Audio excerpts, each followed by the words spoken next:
साहब जय Hind. Colonel TP त्यागी चक्रा, बहुत बहुत शुक्रिया समय देने के लिए। Thank you sir. Thank you sir. Sir एक बड़ी अहम खबर आ रही है। जम्मू कश्मीर में ऑलरेडी हमने देखे हैं कि कितने मिलिटेंट अटैक हुए हैं। बीच में खबर आई कि कुछ एसओजी के कमांडोज आ चुके हैं। कोई कहता है कि 50-60 हैं, किसी ने कह दिया कि नहीं 600 हैं। लेकिन उससे इतर खबर सामने आ रही है कि एक बड़ी घुसपैठ की तैयारी जो है चल रही है। एलओसी के उस पार कई आतंकी या कहें पाकिस्तान सेना के पूर्व एसओजी कमांडो मौजूद हैं घुसपैठ के लिए। हम कैसे हालात को देखें? मौजूद हैं, हमें पता भी है और हम चुप भी हैं। जी जी देखो राजेश जी, आप तो एक सोल्जर रहे हैं, गौरवशाली सोल्जर रहे हैं। आप जानते हैं कि रोजाना शाम को डीब्रीफिंग में कहा जाता है खबर दुश्मन की, खबर अपनी। अब एक जल्दी से एनालिसिस करते हैं कि खबर दुश्मन की क्या है। जो आतंकवाद है वो तो बहुत पहले से चल रहा है, लेकिन ये पहली बार देखने को मिला है कि इतनी संख्या के अंदर आतंकियों को भेजने की साजिश है। इतना ही नहीं, ये पता चला है कि पीर पंजाल रेंजेस में एक मिनी बटालियन ऑलरेडी इन्फिल्ट्रेट कर चुकी है। उनका एक कमांडर है, वो कमांडर भी इन्फिल्ट्रेट कर चुका है। बाकी जगह के लिए पीओके के अंदर लश्कर तैयबा ने एक नया बेस बनाया है और उस नए बेस के ऊपर एक अबू कतिल नाम के आदमी को डिविजनल कमांडर बनाया है। उसको रजौरी और पुंछ की जिम्मेदारी दी गई है, यानी कि अब अलग अलग एरिया के लिए अलग अलग कमांडर्स की जिम्मेदारी दी गई है। अब जनरल आतंकी हमले नहीं है, स्पेसिफिक आतंकी हमले हैं। और उनको सपोर्ट कौन कर रहा है? एक बटालियन जो एलओसी के पास ही तैनात है और एसएसजी स्पेशल सर्विस ग्रुप के जो बॉर्डर एक्शन टीम है उसके कमांडो उसे सपोर्ट कर रहे हैं। अब ये दुश्मन की खबर की उनका प्लान ये है कि ज्यादा से ज्यादा संख्या में इन्फिल्ट्रेट करें। क्यों करें? मुझे लगता है कि ये उनकी स्ट्रेटजी में चेंज है, इसलिए कि हिंदुस्तान की ज्यादातर फौज को यहाँ कमिट कराओ और कहीं कोई दूसरा एक्शन लो, क्योंकि सिचुएशन इतनी वॉलेटाइल हो चुकी है कि यू नेवर नो कब चाइना के साथ मिलके पाकिस्तान कोई बड़ा एक्शन भी ले ले। तो ये उनका प्लान है। अब हमारा प्लान है, हमारे प्लान के अंदर हमने एक इन्फेंट्री ब्रिगेड एडिशनल वहां पे तैनात कर दी, 500 कमांडोज भेज दिए, आसाम राइफल्स की 2 बटालियन भेज दी, डेल्टा फोर्स और रोमियो फोर्स वहां पहले से थी। अब इतने के बाद एक प्रश्न पूछिए कि जो आतंकी हैं वो तो अपनी चूजिंग के हिसाब से कि मुझे कब हमला करना है, कब घुसना है, आराम करते हैं, जब उनको घुसना है घुस जाए। लेकिन हमारी तरफ हमें इस सो कॉल्ड आतंकवाद के लिए अपने सिपाहियों को 24 घंटे अलर्ट पे रखना है। 200 किलोमीटर के करीब फ्रंटेज है। इतने फ्रंटेज में 24 घंटे अलर्ट रहे, 1 दिन 2 दिन 5 दिन कई महीने इसको हो चुके हैं, तो सिपाही थक जाता है और उस सिपाही को रेस्ट चाहिए। और रेस्ट के लिए हमें उसके ऊपर जो प्रेशर है उसे रिलीव करना चाहिए। तो मैं ये एक आपके चैनल के थ्रू सजेशन देना चाहता हूँ कि प्रेशर रिलीव करने के लिए किसी दूसरी जगह कोई प्री एम्प्टिव एक्शन लेना चाहिए और तुरंत लेना चाहिए। अगर हम कोई प्री एम्प्टिव एक्शन लेंगे तो हमारे खिलाफ दुनिया का कोई देश टर्की के अलावा बोलेगा नहीं। उसका कारण ये है क्योंकि सब पाकिस्तान के कैरेक्टर को जानते हैं, हमारी क्रेडिबिलिटी को जानते हैं, इसलिए हमें ये काम जल्दी से जल्दी करना चाहिए। मैं 2-3 चीजें आपसे समझना चाहूंगा, क्योंकि आपने 1971 वॉर देखा है, वीर चक्र आपको उत्तर उसमें मिला है। ये खबरें बहुत तेजी से हैं कि एक बटालियन, मिनी बटालियन, एक कंपनी जो है एसएसजी कमांडो की आ चुकी है। लेकिन जो मेरा तजुर्बा है 17 साल का, वो ये कहता है कि एक प्लाटून को भी सरवाइव करने के लिए एक सप्लाई चेन चाहिए होती है। आपको खाना भी चाहिए, आपको कम्युनिकेशन भी चाहिए, आपको सब कुछ चाहिए सर एक इंसान को। तो अगर एक कंपनी, एक बटालियन, मिनी बटालियन ही सही, मैं कहता हूं कि 40-50 लोग भी अगर अंदर आ चुके हैं, तो उसको सप्लाई चेन तो हमें क्या हमें उसका पता नहीं चल पा रहा है, या सप्लाई चेन नहीं है? उनको आतंकियों को ना भूख लगती है ना प्यास लगती है, जंगल में ही सब कुछ उन्हें मिल जाता है। मैं इस चीज को समझना चाह रहा हूं सर, इज इट पॉसिबल बिना सप्लाई चेन के 400-500 या 50-60 लोग भी यहाँ पर मौजूद हों?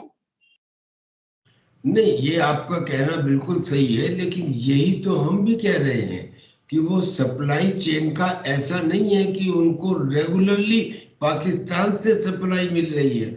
उनको रेगुलरली जो हमारे यहाँ ओवरग्राउंड वर्कर्स हैं, जो हमारे स्लीपिंग सेल हैं, जिनसे वो बातचीत करके आते हैं, वो उन्हें सप्लाई देते हैं। और कुछ एक्शन ऐसे लिए जाते हैं कि जो फूड है वो स्टेपल फूड हो, वो कैलोरी वाला फूड हो, वो ड्राई हो, और जिसको लेके 24 घंटे की आपकी रिक्वायरमेंट पूरी हो जाए। और फिर ये जो आतंकी आते हैं, एक दफा आने के बाद ये रास्ता जब ढूंढ लेते हैं तो फिर ये अदला बदली भी करते हैं। ऐसा नहीं कि जो आ गए हैं अगर उन्होंने एक्शन नहीं कर पाए पूरा, तो वो वापस और दूसरे वहां से आए। क्योंकि एक दफा अगर आप सक्सेसफुल हो गए किसी रूट में आने के लिए, तो उन्हें हमारे वीक पॉइंट का पता लग जाता है। तो लेकिन इसकी जिम्मेदारी सीधे सीधे आती है। मैं एग्री उस पॉइंट सर, आपने जो कहा स्लीपर सेल OGW पर हमें नजर रखनी चाहिए। कौन पहले 5 किलो राशन खरीद रहा था और कौन अब 15 किलो खरीद रहा है, इस पे शायद हमारे सुरक्षा बलों को ध्यान देना होगा। लेकिन एक चीज और सर, जो एक बड़ा अहम पॉइंट है, वो शिकार थे, हम शिकारी हैं। लेकिन यहाँ पे उल्टा हो रहा है, हम शिकार बन चुके हैं, बाहर से आए लोग शिकारी हो गए। बिल्कुल बिल्कुल, ये उल्टा इसलिए हो रहा है। अब तो मुझे कभी कभी ऐसा लगता है कि डेमोक्रेसी में लोग डेमोक्रेसी में या स्वतंत्रता के नशे में आ गए हैं। अभिव्यक्ति की आजादी में कुछ भी कहते हैं। जो स्लीपर सेल है, मुझे स्लीपर सेल से इतनी तकलीफ नहीं है जितनी स्लीपर सेल का मनोबल बढ़ाने वाले और संरक्षण करने वाले लोग हैं। अब आपने अभी देखा कि बांग्लादेश के इशू में हमारे यहाँ के सलमान खुर्शीद जी आगे आके कहने लगे हमारे देश में भी ऐसा हो सकता है, क्या इसे उकसावे की कार्रवाई नहीं माना जाना चाहिए? ऐसे ही कश्मीर के अंदर फारूक अब्दुल्ला है जो यहाँ बैठ के ये कह रहे हैं कि लड़के दिखाओ पाकिस्तान से, उसने चूड़ियां थोड़ी पहन रखी हैं। अब इस किस्म के बयानों को सुनने के बाद जो आतंकी हैं और जो उनके स्लीपिंग सेल हैं, उनका तो मनोबल बढ़ता है और फौज का मनोबल गिरता है। अब फौज का मनोबल गिरना या गिराना, क्या ये देशद्रोह की श्रेणी में नहीं आना चाहिए? और अगर आना चाहिए तो इस पे एक्शन नहीं लिया जाना चाहिए। और अगर सरकार एक्शन नहीं ले पा रही तो मैं कहूँगा सरकार कमजोर है कहीं। अच्छा, क्या जो आतंकी हमले हैं, क्या ये रेडिकल एक्शन नहीं है? क्या ये रेगुलर वॉर है? ये रेडिकल एक्शन है। और रेडिकल एक्शन के लिए जो रिएक्शन है वो भी रेडिकल होना चाहिए। मेरे कहने का मतलब ये है कि अब तक जो होता आ रहा है, अगर वैसे ही आगे चल रहा है तो आतंकवाद भी चलता रहेगा और हमारे सिपाही भी ऐसे ही 24 घंटे ड्यूटी में लगे रहेंगे। अगर इसे चेंज करना है तो कुछ तो रेडिकल एक्शन चाहिए। और रेडिकल एक्शन कहाँ से स्टार्ट हो? क्या पेड़ के पत्ते तोड़ के स्टार्ट होगा? वो जड़ से स्टार्ट होगा। और जड़ कौन है? जड़ पॉलिटिकल पैट्रोनेज है। हमने तो यहाँ तो बाकायदा क्लियर कट है, नाम है आपके सामने, 50 नाम है। ये कहा जाता है फौज के अंदर कि जब कोई प्रॉब्लम सामने आ जाए तो किसी एक पॉइंट के ऊपर तादाद से ज्यादा ताकत लगाओ ताकि विजय सुनिश्चित हो। The best way to do many thing is to do one at a time. तो उन पॉलिटिकल लीडर्स में जिसका नाम सबसे आगे और सबसे पहले आ रहा है वो है श्री फारूक अब्दुल्ला। अब तो और अब ये इलेक्शन लड़ेंगे, ये इलेक्शन लड़ेंगे फिर और प्रॉब्लम करेंगे।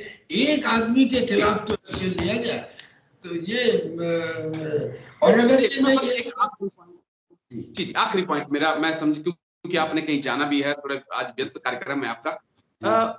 मोदी सरकार से मुझे, मेरे जैसे वेटरन्स को बहुत ज्यादा उम्मीदें थी। एक सर्जिकल स्ट्राइक से वो उम्मीदें और बढ़ी, फिर एक एयर स्ट्राइक से लगा कि नहीं, लेकिन उसके बाद एक खामोशी पाकिस्तान को लेकर, और हाल ही में जो पुंछ, राजौरी, डोडा, कठुआ में हुआ है, वो एक बैड एक्शन था। हमारे फौजियों की बॉडी के साथ क्या किया गया, मैं अल्फाजों में आपके साथ बयां नहीं कर सकता। लेकिन सत्ता में खामोशी है सर। एक ऐसा कई बार ऐसा लगता है कि हम लोगों को कोई फर्क नहीं पड़ता है। एक दो चले जाएं, 4-5 फौजी चले जाएं, एक दिन हम माला डाल देते हैं, एक ट्वीट कर देते हैं, दुख जता देते हैं, उसके बाद चीजें खत्म हो जाती हैं। हम एक उस देश के तौर पर आगे बढ़ रहे हैं जिसे अपने मार्टियर का, अपने शहीदों का कोई अब फर्क नहीं पड़ रहा है, और ये एक बड़ा चिंताजनक पहलू है सर। उसमें मैं सत्ता को भी इंक्लूड करूंगा। राजेश जी, आप जो कह रहे हो ये केवल सच नहीं है, ये अनएलॉयड ट्रूथ है, बिल्कुल सच है, और हम पूरी तरह से आपके साथ हैं। अब हमको किसी भी तरह से लिया जाए, लेकिन मैं भी आज ये एक स्टेटमेंट देना चाहता हूँ या सुझाव देना चाहता हूँ अपनी सरकार को भी और अपने आर्मी चीफ को भी, कि अगर वो इस मामले के अंदर एक्शन नहीं लेते हैं, अब एक्शन में दो चीजें हैं, एक सर्जिकल स्ट्राइक कर दी और उसके बाद में बैठ गए और ये समझा कि काम खत्म हो गया, ऐसा नहीं है। दरअसल में इसमें रिलेंटलेस एक्शन है। रिलेंटलेस का मतलब कि वो एक्शन जो बार बार लिया जाए। जब मेरे घर में आग लगी हो तो मैं कानून कायदे ढूंढने नहीं जाता कि संविधान में क्या लिखा हुआ है, उसके बाद में आग बुझाऊंगा, मैं तुरंत आग बुझाता हूँ। अभी आतंकी हमले से आग लगी हुई है और इस आग को अगर खत्म करना है तो तुरंत एक्शन लेना है, क्विक एक्शन लेना है। एक एक्शन लेने के बाद, जो इम्पोर्टेंट पॉइंट मैं अब कहने जा रहा हूँ, एक एक्शन लेने के बाद आपको फिर दोबारा एक्शन लेना है, फिर दोबारा एक्शन लेना है। जैसे ही कोई हमला हो उसका तुरंत जवाब जाना चाहिए, और अगर तुरंत जवाब नहीं जाता है और आप ये सोचें कि 6 महीने तक हम लोग को होने दीजिए और 6 महीने के बाद में हम सर्जिकल स्ट्राइक करेंगे, तो वो आंसर नहीं है सर। रिलेंटलेस एक्शन होना चाहिए, और अगर रिलेंटलेस एक्शन होगा तो ये नेचुरल है कि उसके बाद उसकी पुनरावृत्ति या तो डिले हो जाएगी या डाइल्यूट हो जाएगी। तो माय टोटल कंक्लूजन इज कि रिलेंटलेस एक्शन होना चाहिए, और आज का सिपाही जो पूरी तरह से लगा हुआ है लट पे रहने की वजह से, उसका प्रेशर रिलीव होना चाहिए।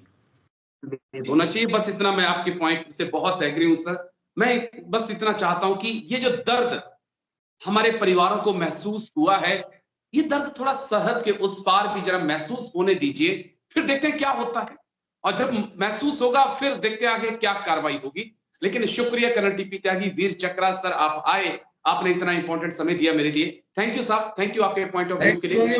थैंक यू, जय हिंद।